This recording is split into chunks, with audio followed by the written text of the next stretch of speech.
और इसको करना भी चाहिए कि आत्मा तुम गिरिजामति सहचरा प्राणा शरीर ग्रहम पूजा ते विषयोपभोग रचना निद्रा समाधि स्थिति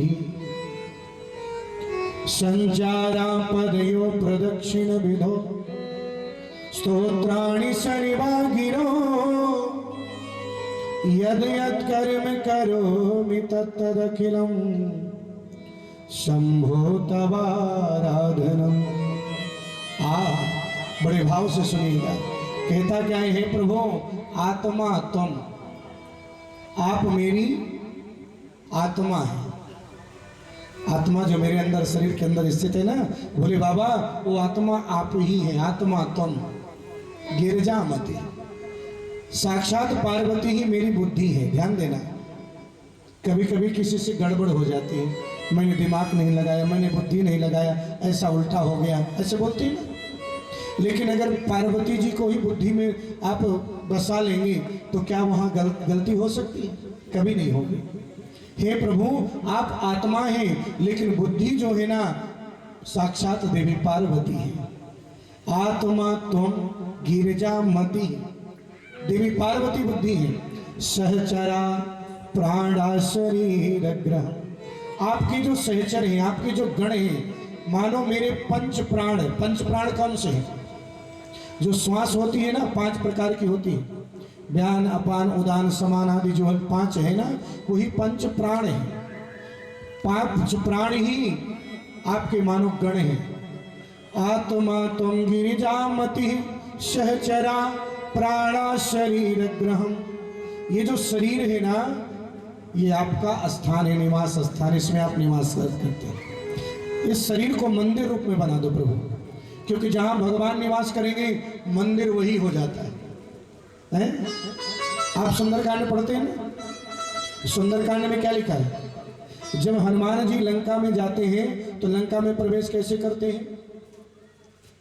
कि अपने हृदय में राम जी को बसा के हैं, और जब बसा के जाते हैं तो बाबा तुलसीदास जी क्या लिखते हैं? मंदिर मंदिर प्रतिकर शोधा। भैया रावण की नगरी, राक्षस की नगरी मंदिर कैसे हो गई? क्योंकि वहां पर हनुमान जी के शरीर में विराजमान है राम जी, और राम जी के साथ आज हनुमान जी जब लंका के हर कोने कोने में जाते हैं ना, तो पूरी लंका एक तरह मंदिर हो जाती है। भगवान जहां विराजमान हो जाए, अगर भगवान की छवि को अपने हम हृदय में धारण कर लेते हैं तो शरीर शरीर नहीं रहता, बल्कि भगवान का मंदिर हो जाता है, देवालय हो जाता है।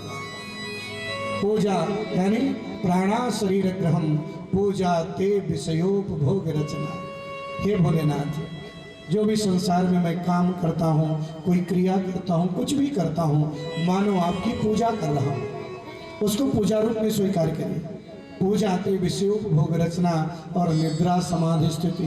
भोले बाबा जब मैं सोता हूँ रात में, और कभी कभी दिन में भी, और कभी ज़्यादा हो गया तो कथा में भी, तो इसको मान लेना कि मैं समाधि में हूँ। बोलो जैसे सब। निद्रा समाधि स्थिति।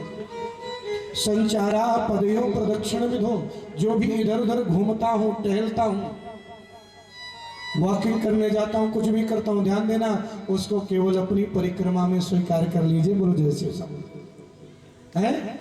संचारा पदयो प्रदक्षिण विधो स्तोत्राणि सर्वागिनो, 24 घंटे में जो भी बोलता हूँ, चाहे वो खर्राटे में आवाज निकलती हो रात में, हाँ, चाहे जो बोलता हूँ, ध्यान देना उसको क्या करना है? अपनी स्तुति मान लेना। बोलो जैसे समूह की स्तुति करना। हो जाते विषयोपभोग रचना निद्रा समाधि स्थिति संचारा पदयो प्रदक्षिण विधो स्तोत्राणि सर्वागिरो यद यद कर्म करोमि तत्तदखिलम। हे भोले बाबा, मैं इस संसार में रह करके जो जो भी कर्म करता हूँ, उस सभी कर्मों को आप अपनी सेवा और पूजा के रूप में स्वीकार कर लेना। बोलो जय शिव शंभो। यद यद कर्म करोमि तत्तदखिलम शंभो तवाराधनम। और भोले बाबा एक प्रार्थना और है, बोले कौन सी? कि कर चरण कृतम वा कायजम कर्म जं वा श्रवणनैनजं वा मानसं वापराधम् विहितमविहितं वा सर्वमेतत्क्षमस्व। जय जय करुणाब्धे श्री महादेव शंभो। सभी के अंदर भावना होनी चाहिए। और हम तो सभी की तरफ से बोल रहे हैं जो इतने बैठे हैं यहाँ पर।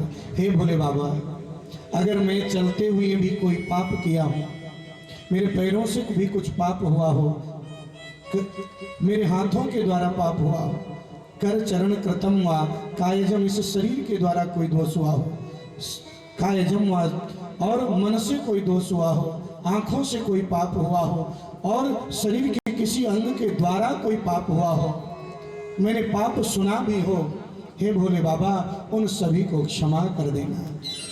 और मैं तो ये जानता हूँ कि मैं आपकी शरण में हूँ। बोलो जय श्री शंकर। आपकी सेवा में हूँ, आपकी पूजा में हूँ, आपकी प्रार्थना में हूँ, आपकी कथा में हूँ। बस इस भाव से मुझे अपनी शरण में ले लेना। ये हर व्यक्ति के अंदर भाव होना चाहिए। बोलो जय श्री शंकर। एक बार जोर से बोलना होगा। क्या बोलना है? हरा हरा महा